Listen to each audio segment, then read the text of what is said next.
Today on the show, it's our fantasy triple play. For all of you Game of Thrones fans out there who are going through withdrawals, I have a recommendation of a fantasy book series, comic, and a movie.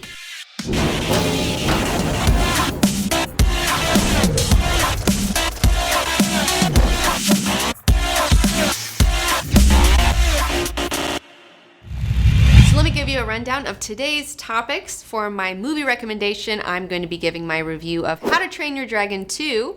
For my comic recommendation, we're going to be talking about one of my favorite epic fantasy comics, Artesia. And for my book review, we're going to be talking about The Blade Itself by Joe Abercrombie, part of the First Law series, sponsored by Audible.com. So let's get started with that one. So I'm really excited to start listening to The Blade Itself, and it's an epic fantasy series. So for all you Game of Thrones people out there, you book readers who maybe have read all the books and they want to try a new fantasy series, or maybe if you've never read any of the Game of Thrones books because... I've never read any of them. None of them. Yeah, I know that. You don't read books.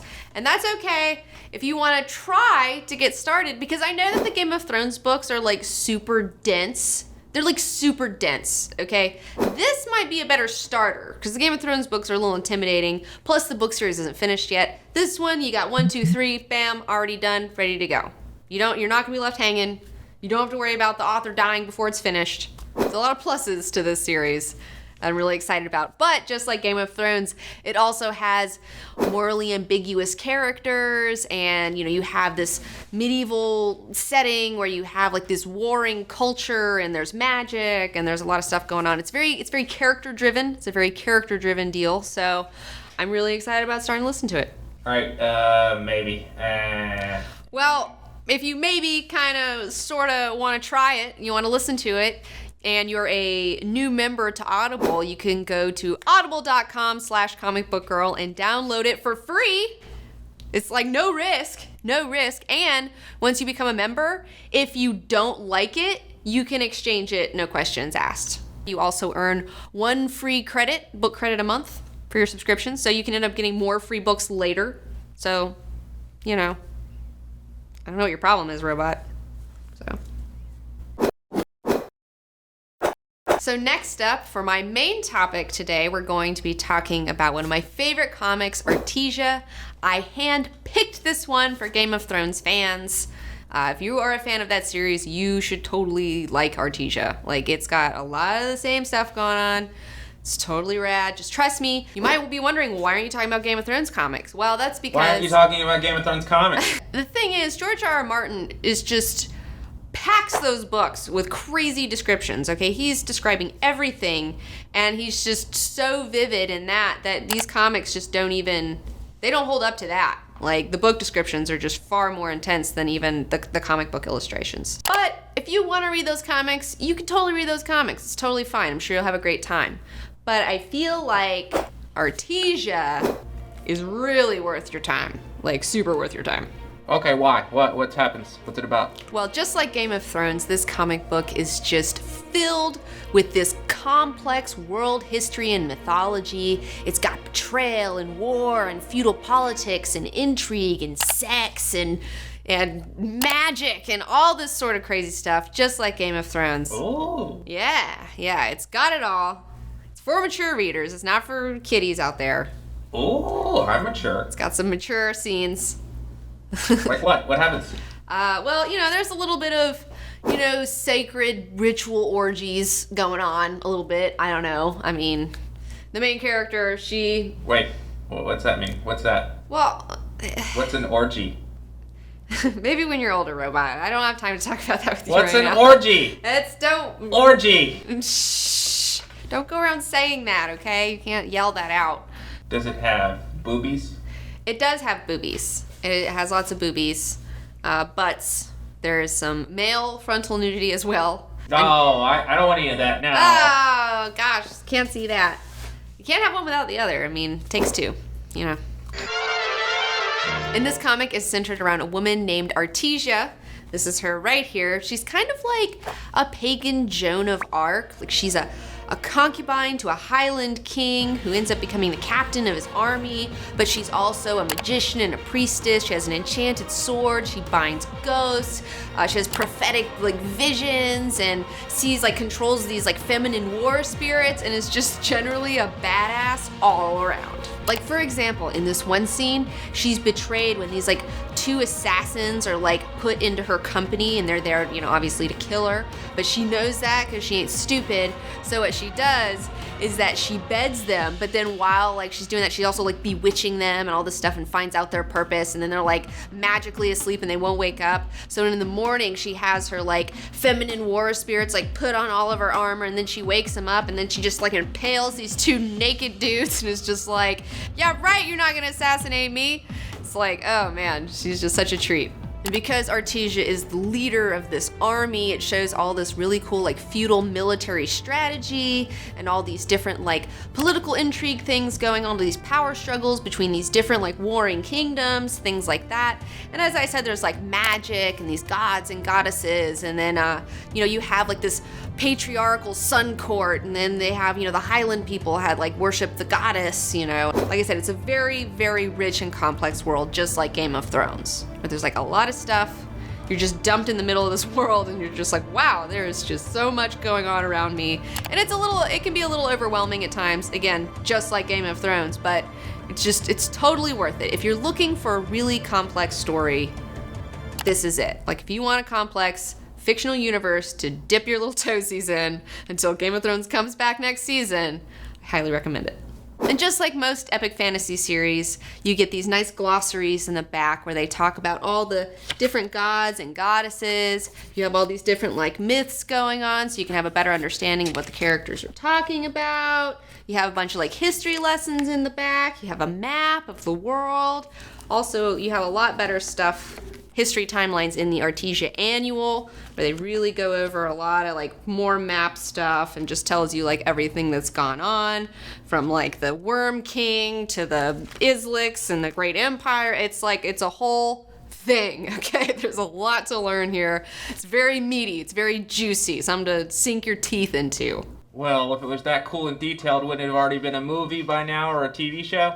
Well, I think that it would make a fantastic movie or TV show. I mean, especially on HBO. I mean, hey guys, if you guys like want to do something to follow up Game of Thrones after that one's over, I should say check out Artesia, whatever. Fair warning, just like Game of Thrones, Artesia has not been finished. The series is still left hanging a little bit, unfortunately, because the creator, Mark Smiley, also ended up starting Archaea Studio Press, and because he's like a boss man over there, he hasn't had time to work on this because writing and drawing your own comic is like super intensive. Plus, the artwork in this is fantastic, okay? There's a lot of time and care put into it. Like, it's all watercolored, which is like mind-blowing. I love watercolors, so like I'm really excited by the fact this is all watercolors.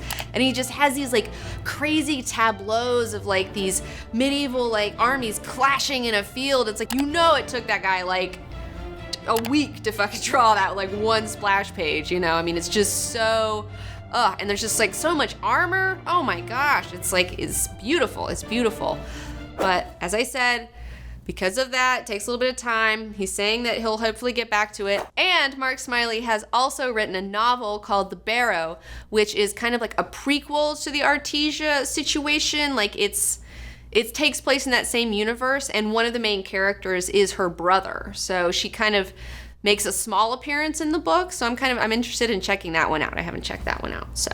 And the reason that I love Artesia is just the fact that she is the strong female character that other strong female characters wish they were, okay? She is so just badass and awesome and epic. She's such an inspiration to me that whenever I have like a big tough day coming up, the night before I'll pin up a picture of her above my bed when I'm sleeping.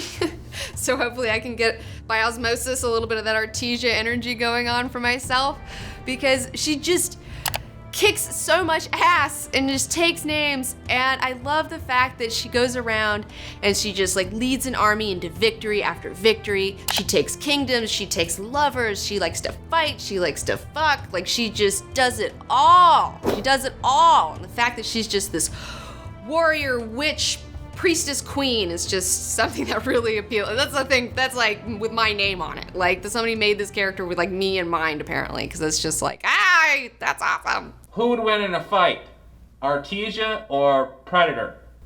Artesia, totally. I got my money on her. Oh, boo! Got money on my girl. Why? Well, she has an enchanted sword. Okay, she's got war spirits on her side. All right, she's got a lot of stuff going on. Predator has a frisbee with knives coming out of it that spins in circles. It bleeds. We can kill it. You know what Artesia would do, Robot? She would seduce the Predator. She would seduce the Predator and then bind him with her ancient magics and then fucking cut his head off and give it to her goddess as a fucking trophy. That's what she would do. And next up for my movie review, I want to tell you about How to Train Your Dragon 2 in theaters now. Never seen it. What's it about? Well, it is the sequel to How to Train Your Dragon, which is a DreamWorks animation movie, and it's all about this kid Hiccup who's a little boy Viking in this Viking village, and he doesn't fit in with any of them, and they're always clashing with these dragons, and then he ends up downing a dragon. He goes to find it, and then they become super besties, and he's got to like tell everybody in his village that like they don't need to kill dragons, that they need to like be friends with them so they can ride them around and be totally awesome. So that's the first one. And the second one takes place 5 years later. Hiccup is now a 20-year-old man, and just like in the first one, he's still kind of clashing with his father, you know, whereas in the first one he's like, oh, you can't be friends with dragons, and then in the second one he's like, you need to be the chief of the village, and Hiccup's like, I don't want to be the chief, I want to explore. This is amazing!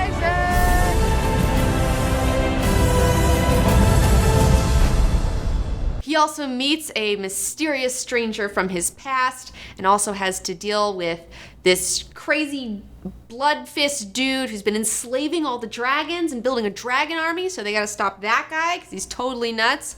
And yeah, I really enjoyed it. I had a lot of fun. Another reason to go see this film is the animation is top-notch. DreamWorks Studios have really outdone themselves. There's just such beautiful lighting. The environments look really great. The characters all look fantastic. I really love the little tiny details, like Hiccup's father, you know, they do this close-up on his beard, and you see these like little gray pieces, and it's just so multi-layered, and it's just like really beautiful, really nice stuff. And not to mention that there's like so many different types of dragons. There's like a million different types of dragon designs, and you get to see so many more new ones this time around. I mean, you have like big, fat, stupid dragons, and you have dragons with 4 wings, and you have dragons with like spike heads, and you have dragons that are like ginormous who have like ice breath and tusks. I mean, it's just, I love all of the different design elements. And I really enjoyed at the very end of the film when they're rolling the credits, they have a lot of the concept art, and they show all these like really beautiful digital paintings that they did. And it's just like, I wish more films like put concept art in the end in their ending credits, because as an artist, I really appreciate that. I really like seeing where they come from and how they develop it. And yeah, it's just a fun movie overall. Like I said, it's not gonna like change your life or anything, but if you're in the mood for a lighthearted animation adventure, then I highly recommend it. Not to mention the fact that Toothless reminds me of my little girl here. They got a lot of personality similarities. They're very feisty, extremely cute.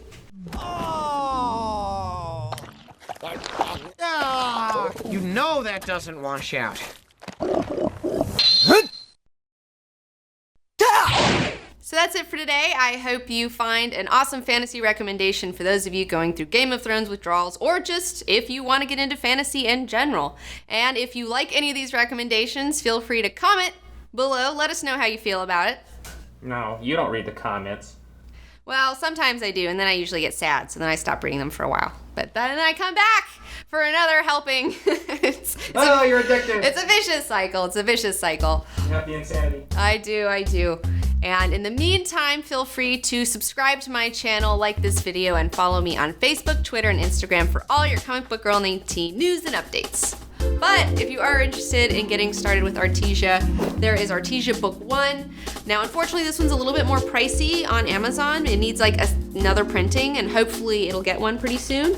And then Book 2, you have Artesia Afield. Book 3, Artesia Afire. And then he started Book 4, Artesia Besieged, and I think he only got up to issue 5 and never finished the 6th one, so it's never been collected in a book like this. But you can get these on Comixology. Orgy.